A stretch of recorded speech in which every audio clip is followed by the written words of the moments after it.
একদিন হজরত ইউনুস আলাইহিসসালামকে আল্লাহ পাক রব্বুল আলামিন ওহির মাধ্যমে নির্দেশ দিলেন এবং বলল, হে ইউনুস, তুমি তোমার কওমের কাছে যাও এবং তাদেরকে আমার একত্ববাদের দিকে আহ্বান করো। তাদের বুঝিয়ে বলো তারা যেন মিথ্যা উপাস্যদের ত্যাগ করে একমাত্র আমারই ইবাদত করে।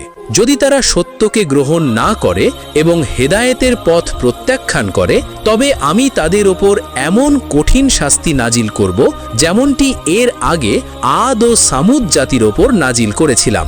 আল্লাহ তাআলার এই মহান নির্দেশ পাওয়ার পর হজরত ইউনুস আলাইহিসসালাম বিন্দুমাত্র দেরি করলেন না। তিনি নিজের কওমের লোকদের মাঝে উপস্থিত হয়ে অত্যন্ত আন্তরিকতা, মমতা ও দরদের সঙ্গে তাদের উদ্দেশ্যে বলতে লাগলেন, হে আমার প্রিয় কওম, তোমরা জেনে রাখো আল্লাহ পাক রব্বুল আলামিন ছাড়া সত্যিকার কোনো উপাস্য নেই। তিনিই আসমান জামিনের মালিক, তিনিই তোমাদের সৃষ্টি করেছেন এবং তিনিই তোমাদের রিজিকের ব্যবস্থা করেন। আমি তারই প্রেরিত একজন রাসূল। তাই তোমরা মূর্তি, দেবদেবী এবং সব ধরনের মিথ্যা উপাসনা পরিত্যাগ করে একমাত্র আল্লাহ পাক রব্বুল আলামিনের ইবাদত করো, তার আদেশ মেনে চলো এবং আমি যে সত্যের দাওয়াত নিয়ে তোমাদের কাছে এসেছি তা আন্তরিকভাবে গ্রহণ করো। এতে তোমাদের দুনিয়া ও আখেরাত উভয় জীবনই সফল হবে। কিন্তু দুঃখের বিষয়, হজরত ইউনুস আলাইহিসসালামের এই আন্তরিক আহ্বান তাদের হৃদয়ে সামান্য প্রভাব ফেলল না, বরং তারা অহংকারে অন্ধ হয়ে গেল। তারা নিজেদের পূর্বপুরুষদের ভ্রান্ত বিশ্বাস আঁকড়ে ধরে নবীর দাওয়াত প্রত্যাখ্যান করল।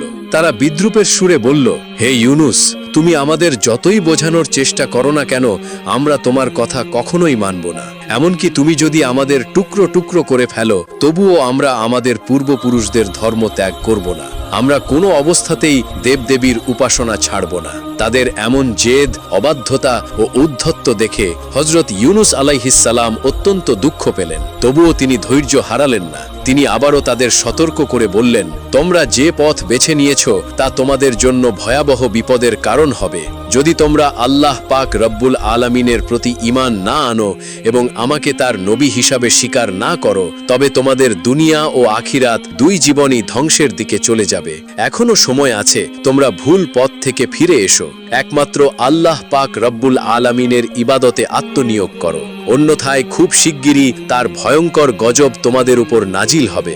আর আখিরাতে তোমাদের জন্য অপেক্ষা করবে জাহান্নামের কঠিন শাস্তি, যেখানে অনন্তকাল পর্যন্ত দোজখের আগুনে জ্বলতে হবে। তখন কোনো শক্তিই তোমাদের রক্ষা করতে পারবে না। হজরত ইউনুস আলাইহিসসালামের এই সতর্ক বাণী শুনে উপস্থিত লোকদের মধ্যে ফিসফাস শুরু হয়ে গেল। কেউ তার কথা বিশ্বাস করছিল না, আবার কেউ কৌতূহলী হয়ে একে অপরের মুখের দিকে তাকাচ্ছিল। এমন সময় একটি লোক হজরত ইউনুস আলাইহিসসালামকে বলল, আচ্ছা ইউনুস, তুমি যে কেবল গজবের কথা বলছো, গজবটা কি রকম আমাকে বলো তো, আমি একটু শুনি। তারপরে হজরত ইউনুস আলাইহিসসালাম জবাব দিলেন, গজব হল অতর্কিতভাবে আল্লাহ পাক রব্বুল আলামিন তোমাদের উপর ভীষণ কোনো বিপদ আপদ অবতীর্ণ করে দেবেন। যেমন ধরো প্রবল ভূমিকম্প, ঝড় তুফান এবং বন্যা, মহাপ্লাবন কিংবা আসমান হইতে অগ্নিবৃষ্টির মাধ্যমে নানা রকমের গজব আসতে পারে। আল্লাহ পাক রব্বুল আলামিন তোমাদের উপরে নাজিল করতে পারেন। হজরত ইউনুস আলাইহিসসালামের এই কথা শুনে অপর এক ব্যক্তি বিদ্রূপ করে বলে উঠল, আচ্ছা ইউনুস, এতগুলি গজবের মধ্যে কোনটি আমাদের উপর অবতীর্ণ হবে সেটা সঠিকভাবে বলো না। হজরত ইউনুস আলাইহিসসালাম বললেন, হে আল্লাহর বান্দা, কোনটি যে আপনাদের উপর আসবেন তা আমি সঠিকভাবে বলতে পারি না। এর সঠিকতা কেবলমাত্র আল্লাহ পাক রব্বুল আলামিনই ভালো জানেন। তবে এই বিপদগুলির যে কোনো একটি যে আসবে তাতে কোনো সন্দেহ নেই, কেননা আল্লাহ পাক রব্বুল আলামিন আমাকে তা জানিয়ে দিয়েছেন। হজরত ইউনুস আলাইহিসসালামের এই কথা শুনে সকলেই হেসে উঠল এবং তারা বলল, ইউনুস ধোঁকাবাজ, ইউনুসের কথার কোনো স্থূরতা নেই। এরপর তারা বলল, আচ্ছা তবে এই কথা বলো তো, ওই গজব কোন দিন আসবে? হজরত ইউনুস আলাইহিসসালাম বললেন, কোন দিন আসবে তাও আমি সঠিকভাবে বলতে পারি না। এটা কেবল আল্লাহ পাক রব্বুল আলামিনই ভালো জানেন। অবশ্যই এতে কোনো সন্দেহর কারণ নেই, কেননা কোনো একদিন আল্লাহ পাক রব্বুল আলামিনের গজব হঠাৎ করে তোমাদের উপর এসে পড়তে পারে, যদি না তোমরা আল্লাহ পাক রব্বুল আলামিনের প্রতি ঈমান আনয়ন না করো। তারপর হজরত ইউনুস আলাইহিসসালাম আল্লাহ পাক রব্বুল আলামিনের দরবারে দুইখানা হাত তুলে প্রার্থনা জানালেন, হে মাবুদ, তুমি এই অবাধ্য লোকদের উপর তোমার গজব নাজিল করো। হজরত ইউনুস আলাইহিসসালামের এইরূপ দোয়ার পরিপ্রেক্ষিতে আল্লাহ পাক রব্বুল আলামিনের তরফ থেকে তাকে জানিয়ে দেওয়া হলো, হে ইউনুস, আমি যথাসময়ে তাদের উপর গজব নাজিল করব। এই ব্যাপারে তুমি তাড়াহুড়ো করিও না। ইউনুস আলাইহিসসালাম বললেন, হে মাবুদ, আপনি কোন দিন তাদের উপর গজব নাজিল করবেন? আল্লাহ পাক রব্বুল আলামিনের পক্ষ থেকে তাকে উত্তর দেওয়া হলো, যখন সময় হবে ঠিক সেই সময় আমি তাদের উপর গজব নাজিল করব। এরপর একদিন হজরত ইউনুস আলাইহিসসালাম রাস্তা দিয়ে কোথায় যাচ্ছেন, এমন সময় তার সাথে কতিপয় কাফেরদের দেখা হলো। তারা তাকে বিদ্রুপের সঙ্গে জিজ্ঞেস করল, হে ইউনুস, তোমার আল্লাহর তরফ থেকে আমাদের উপর গজব তো নাজিল হলো না? তোমার আল্লাহর তরফ থেকে আমাদের উপর নাকি গজব আসবে, কিন্তু কই, গজব তো আসছে না। আমরা তো গজবের আশায় বসে আছি আর অপেক্ষা করতে করতে একেবারে অতিষ্ঠ হয়ে গিয়েছি। তুমি তাড়াতাড়ি তোমার আল্লাহকে বলো যে আমাদের উপর যেন তিনি জলদি করে গজব নাজিল করেন। প্রতিনিয়ত হজরত ইউনুস আলাইহিসসালাম এই ধরনের বিদ্রুপমূলক কথা শুনতে শুনতে একেবারে অতিষ্ঠ হয়ে উঠলেন। হজরত ইউনুস আলাইহিসসালামের আর সহ্য হচ্ছিল না। ওদিকে আল্লাহ পাক রব্বুল আলামিনের পক্ষ থেকেও গজবের সুনির্দিষ্ট তারিখ সম্পর্কে তাকে জানিয়ে দেওয়া হয়নি। তার লজ্জা ও দুঃখ ক্রমই বেড়ে চলছে। অবশেষে তিনি একদিন সিদ্ধান্ত নিলেন, এই দেশ ছেড়ে তিনি চলে যাবেন। সে মতে একদিন তিনি আল্লাহ পাক রব্বুল আলামিনের অনুমতি ব্যতীতই নিজের পুত্র ও স্ত্রী সন্তানকে নিয়ে বাড়ি থেকে বের হয়ে পড়লেন, চলে যাবেন অচেনা কোনো দূর দেশে।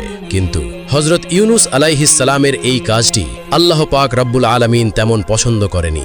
তখন তার উচিত ছিল আল্লাহ পাক রব্বুল আলামিনের পক্ষ থেকে অনুমতি নেওয়ার। আল্লাহ পাক রব্বুল আলামিন তাকে অনুমতি দিলে তারপর দেশ ত্যাগ করে অন্যত্র চলে যাওয়ার। এদিকে হজরত ইউনুস আলাইহিসসালামের স্বদেশ ত্যাগ করার পরে হঠাৎ একদিন দুপুরবেলা সেই দেশে একটি ভীষণ অবস্থার সৃষ্টি হলো। প্রথার থেকে অনেকগুলো মেঘখণ্ড এসে একত্রিত হলো এবং গোর কৃষ্ণবর্ণ ধারণ করে সারা দেশকে অন্ধকার করে ফেলল।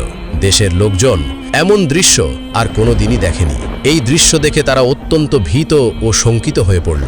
দেখতে দেখতে সেই মেঘরাশির ভেতর থেকে বিদ্যুৎ চমকাতে শুরু করল এবং কামানের গোলার ন্যায় গর্জন করে বজ্রপাত শুরু হয়ে গেল। মনে হচ্ছিল যে সেই প্রলয়ঙ্কারী প্রবল মেঘ দুনিয়ার সব কিছুই গ্রাস করে ফেলবে।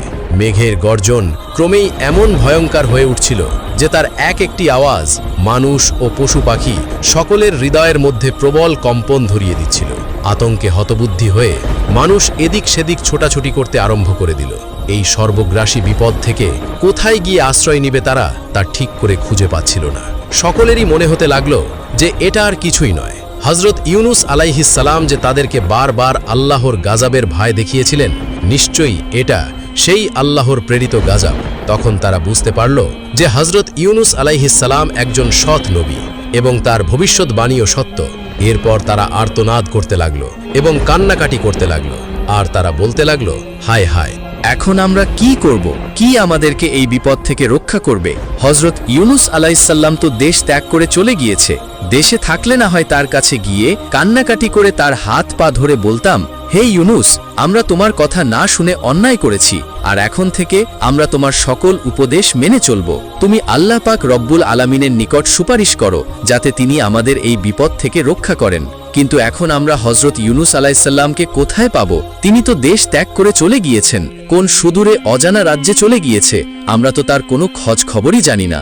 ইউনুস আলাইহিসসালামের কাউম এভাবে সম্পূর্ণরূপে হতাশ ও নিরাশ হওয়ার পরে পরস্পর পরামর্শ করে একটা সিদ্ধান্ত নিল যে, হে সম্প্রদায়ের লোকেরা, আসুন আমরা একটি কাজ করি। হজরত ইউনুস আলাইহিসসালাম যেভাবে মাথা নত করে আল্লাহ পাক রব্বুল আলামিনের দরবারে প্রার্থনা করতেন, আমরাও সেই রূপ করে দেখি।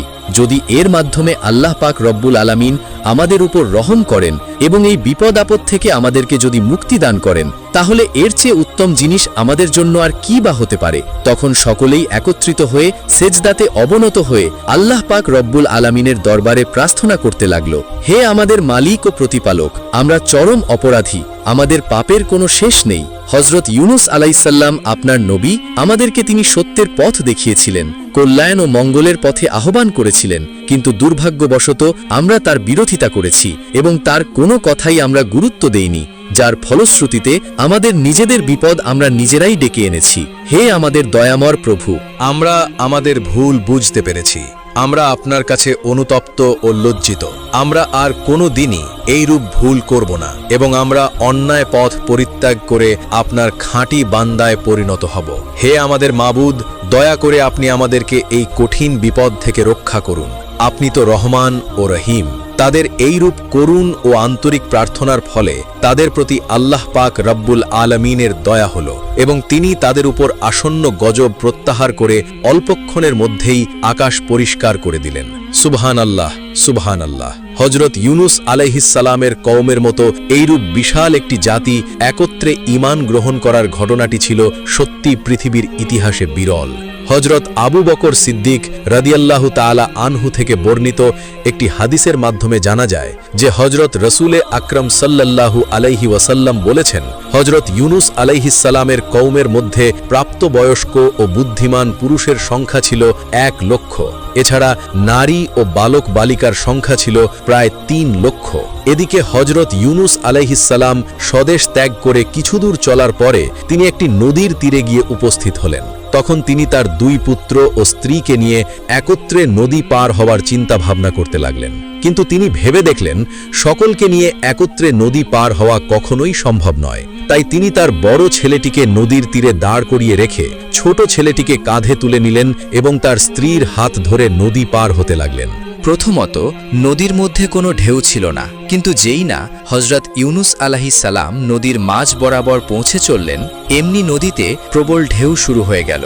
হঠাৎ করে এরকম বিপদে হজরত ইউনুস আলাইহিসসালাম কি করবেন তিনি কিছুই বুঝতে পারল না। তিনি তার স্ত্রীকে শক্তভাবে ধরে রেখেছিলেন, কিন্তু স্রোতের গতি এতই প্রবল ছিল যে তিনি আর তাকে ধরে রাখতে পারল না। স্ত্রী তার হাত থেকে ছুটে চলে গেল। স্ত্রীকে রক্ষা করতে গিয়ে যখন তিনি তার প্রতি মনোনিবেশ করলেন, তখন তার ঘাড়ের ওপরে থাকা ছোট্ট ছেলেটির প্রতি অন্যমনস্ক হয়ে পড়ছিলেন, আর সেই কারণে তার ছোট ছেলেটিও ঘাড় থেকে পড়ে চলে গিয়েছে, নদীর স্রোতের সাথে কোথায় যেন বিলীন হয়ে গেল। তাদের মধ্যে কাউকেই তিনি উদ্ধার করতে সক্ষম হল না। যখন নদীর পাড়ে রেখে আসা বড় ছেলেটিকে উদ্ধার করার জন্য যেই না নদীর পাড়ের নিকটবর্তী হলেন, তখন তিনি দেখতে পেলেন একটি বাঘ তার ছেলেটিকে আক্রমণ করে তাকে ধরে নিয়ে দ্রুত জঙ্গলের মধ্যে চলে গেল। তখন আর তিনি কি করবেন? এভাবেই তিনি স্ত্রী পুত্রকে হারিয়ে শোকাহত মনে নদীর পাড় ধরে চলতে লাগলেন। বহুদূর পথ অতিক্রম করার পরে তিনি দেখতে পেলেন একটি বিরাট নদীর কূলে একটি জাহাজ নোঙর করা রয়েছে। বহু যাত্রী পূর্বেই জাহাজে আরোহণ করেছিল, তিনিও তাতে আরোহণ করলেন। কিছুক্ষণ পরে জাহাজটি গন্তব্যের পানে যাত্রা শুরু করল। অল্পক্ষণের মধ্যেই তা নদীর সীমানা পেরিয়ে সমুদ্রে গিয়ে উপনীত হল। সমুদ্রে গিয়ে উপনীত হয়ে কিছুক্ষণ জাহাজটি ভালোই চলছিল, কিন্তু যেই না সে সাগরের মাঝখানে হলো, তখন আর সেই জাহাজটি সামনে অগ্রসর হচ্ছিল না। একই স্থানে সেটি আটকে থাকল। জাহাজের কাপ্তান ও নাবিকরা অনেক চেষ্টা করল, কিন্তু জাহাজটিকে সামনে নিতে সক্ষম হলো না। তারা দেখল জাহাজের সবকিছুই ঠিকঠাক রয়েছে, তারপরেও জাহাজ সামনে অগ্রসর হচ্ছে না। তারপর জাহাজের নাবিকরা ও কাপ্তান এবং আরোহীগণ সকলেই অবাক হয়ে ভাবতে লাগলো যে এইরূপ হওয়ার কারণ কি। ওই জাহাজে একজন ধর্মভীরু কামিল বুজুর্গ লোক ছিলেন। তিনি বললেন, নিশ্চয়ই জাহাজে এমন একজন লোক আছে যে তার মালিকের কাছে না বলে পালিয়ে এসেছে এবং সে এই জাহাজে আরোহণ করেছে, আর তার পাপের কারণে জাহাজ সামনে চলছে না।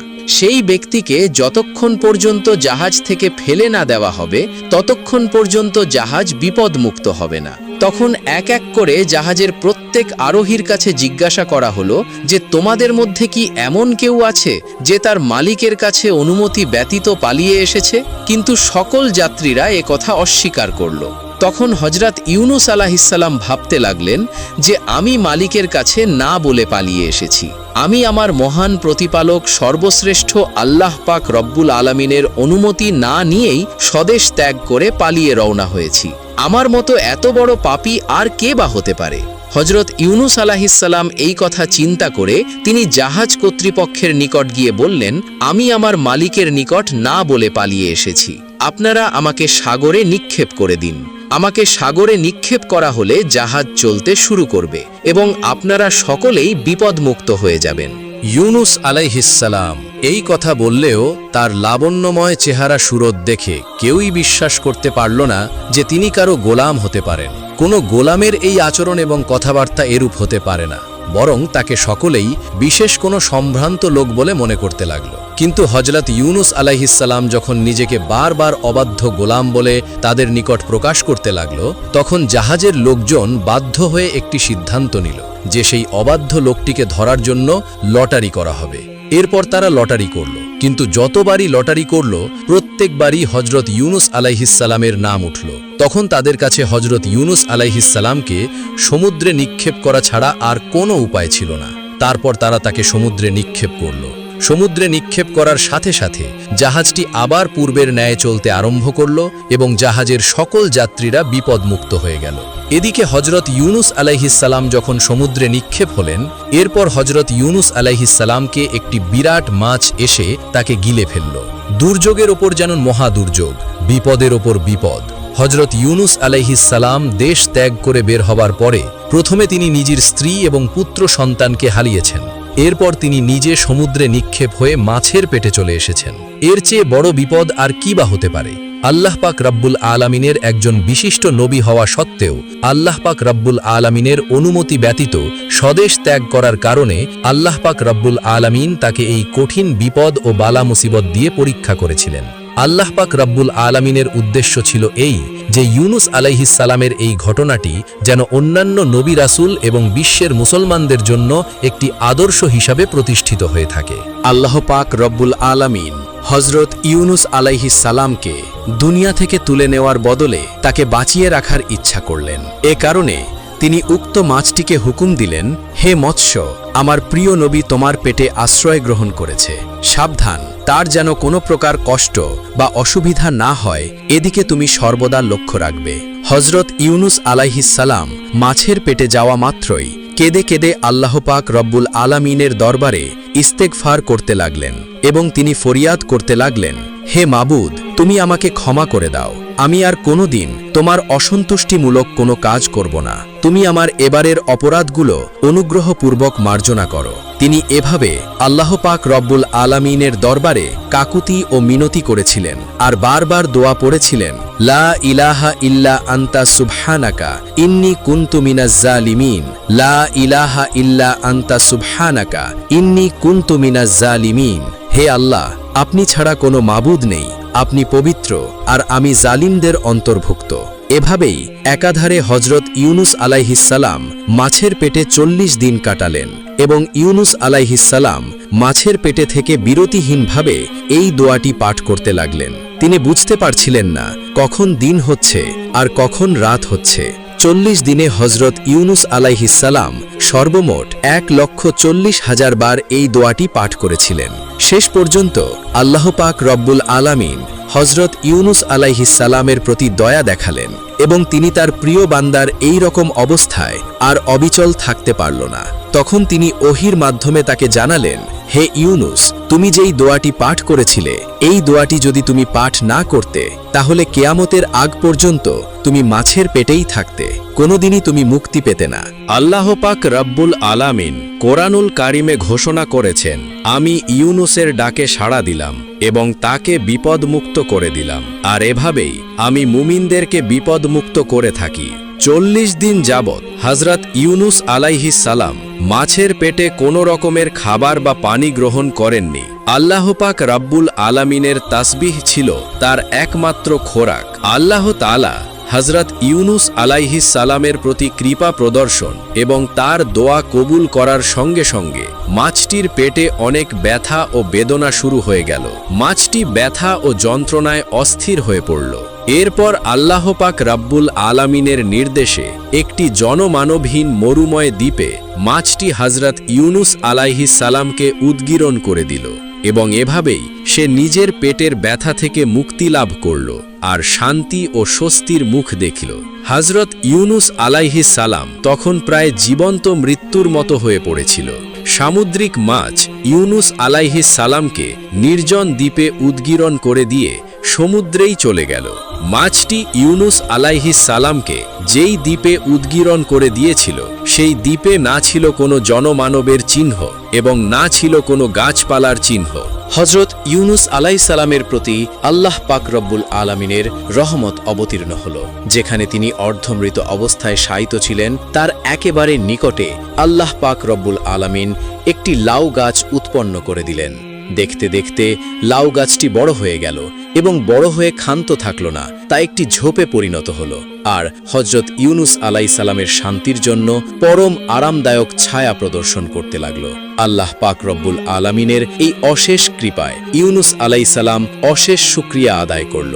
সুবহানাল্লাহ। হজরত ইউনুস আলাইহিসসালাম সেই অবস্থানে বিশ্রাম করে তার প্রাণ শীতল হয়ে গেল। একটু পরেই তিনি দেখতে পেলেন সেই গাছে কতগুলি ফল ধরল। দেখতে দেখতে সেই ফলগুলি বড় হয়ে গেল। এই ফলগুলি দেখতে লাউয়ের মতো হলেও সেগুলো ছিল অত্যন্ত মিষ্টি ও সুস্বাদু। তার মধ্য থেকে আল্লাহ পাক রব্বুল আলামিন একটি ফল হজরত ইউনুস আলাইহিসসালামকে ভক্ষণ করার ব্যবস্থা করে দিলেন। সেই ফলটি ভক্ষণ করে ইউনুস আলাইহিসসালাম দেখলেন এমন সুমিষ্ট ও সুস্বাদু ফল তিনি আর জীবনেও ভক্ষণ করেননি। তার কারণ ছিল এই যে এটি ছিল জান্নাতি ফল। এভাবেই আল্লাহ পাক রব্বুল আলামিন তার ক্ষুধা নিবারণ করলেন। তারপর এবার চিন্তা করতে লাগলেন, ক্ষুধা তো দূর হলো, কিন্তু এবার তিনি তৃষ্ণা কিভাবে নিবারণ করবেন?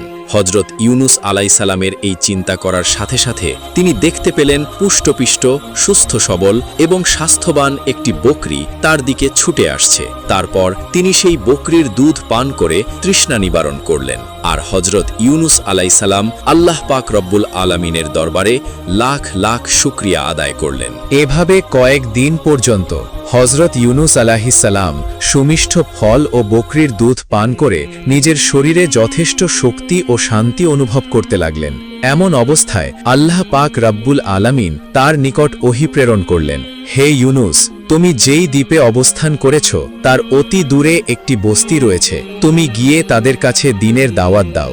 এরপরে তোমার কওমের লোকদের কাছে ফিরে গিয়ে তাদেরকে হেদায়াত করতে থাকো। আল্লাহ পাক রব্বুল আলামিনের পক্ষ থেকে এইরূপ আদেশ পেয়ে হজরত ইউনুস আলাইহিসসালাম সেই দ্বীপ থেকে সামনে চলতে লাগলেন। কিছুদূর অগ্রসর হবার পরে তিনি একটি লোকালয়ের কাছে উপস্থিত হলেন। সেখানকার মানুষের চরিত্র ছিল অতি উত্তম। তারা ইতিপূর্বে হজরত ইউনুস আলাইহিসসালামের নাম শুনেছিল এবং তাকে নিজেদের মধ্যে পাওয়ার জন্য আগ্রহে বসেছিল। সুতরাং হজরত ইউনুস আলাইহিসসালাম তাদের মধ্যে উপস্থিত হলেন, তখন তারা আনন্দে আত্মহারা হয়ে গেল। তারপর হজরত ইউনুস আলাইহিসসালাম তাদের কাছে দ্বীনের বিধিবিধান পেশ করলেন, আর তারা আল্লাহ পাক রব্বুল আলামিনের দ্বীন কবুল করে হজরত ইউনুস আলাইহিসসালামের উম্মতে পরিণত হল। তারপর হজরত ইউনুস আলাইহিসসালাম সেই দেশের সর্বত্র ভ্রমণ করে ওয়াজ নসিহাত করতে লাগলেন। একদিন হজরত ইউনুস আলাইহিসসালাম একটি মজলিসে ওয়াজ করছিলেন। এমন সময় কোথা থেকে যে নবীর স্ত্রী ও তার ছোট ছেলে সেখানে উপস্থিত হল। নবী তাদেরকে দেখে অত্যন্ত অবাক হলেন এবং আল্লাহ পাক রব্বুল আলামিনের দরবারে অশেষ শুকরিয়া আদায় করলেন। তারপর তিনি তার স্ত্রীর নিকট তাদের বেঁচে থাকার ঘটনাটি জানতে চাইলেন। তার স্ত্রী বললেন, আমরা আপনার হাত থেকে ছুটে পানির মধ্যে হাবুডুবু খাচ্ছিলাম। প্রবল স্রোতে কখন আমাদের পানি তলিয়ে নিয়েছিল, আবার কখন উপরে ভাসিয়েছিল, আমরা অত্যন্ত ভীত হয়ে পড়ছিলাম। এভাবে কয়েক ঘন্টা চলার পরে আমাদের পায়ের নিচে মাটি আসলো। তখন আমরা সেখানে সোজা হয়ে দাঁড়ালাম, আর এর মধ্যে স্রোতের প্রবণতা কিছুটা কমে গেল। একটু পরেই আমরা দেখতে পেলাম যে ওখানকার পানি সম্পূর্ণরূপে শুকিয়ে গিয়েছে। তখন আমরা সেখান থেকে উঁচু স্থানের দিকে হাঁটতে লাগলাম। কিছুদূর হাঁটার পরে আমাদের সাথে কয়েকজন মানুষের দেখা সাক্ষাৎ হলো। তারা আমাদেরকে অসহায় অবস্থায় দেখে আমাদের নিকট আসলো এবং আমাদের পরিচয় জিজ্ঞাসা করল। আমি তখন আপনার নাম বলে পরিচয় দিলাম। তারা আমাদেরকে যথেষ্ট সম্মান প্রদর্শন করে তাদের সঙ্গে নিয়ে চলল। আমরা তাদের সাথে তাদের বাড়িতে গিয়ে পৌঁছালাম। তারা আমাদেরকে সেখানে আশ্রয় দিল এবং আমাদের থাকা খাওয়ার সম্পূর্ণ ব্যবস্থা করে দিল। এভাবেই আমাদের দিন চলল। এরপরে একদিন আমি স্বপ্নে দেখলাম একজন শুভ্র পোশাক পরিহিত ব্যক্তি আমাকে বলছে, হে নবীর স্ত্রী, তোমার স্বামীর উপর আল্লাহ পাক রব্বুল আলামিনের পরীক্ষা শেষ হয়েছে। অল্পদিনের মধ্যেই তার সাথে তোমার সাক্ষাৎ হবে এবং আল্লাহ পাক রব্বুল আলামিনের তোমাদের সুখের দিন ফিরিয়ে দেবেন। এরপর একদিন আমরা জানতে পারলাম যে আপনি এই লোকালয়ে আগমন করেছেন, আর এই খবর পেয়েই আমরা আপনার কাছে এসে উপস্থিত হলাম।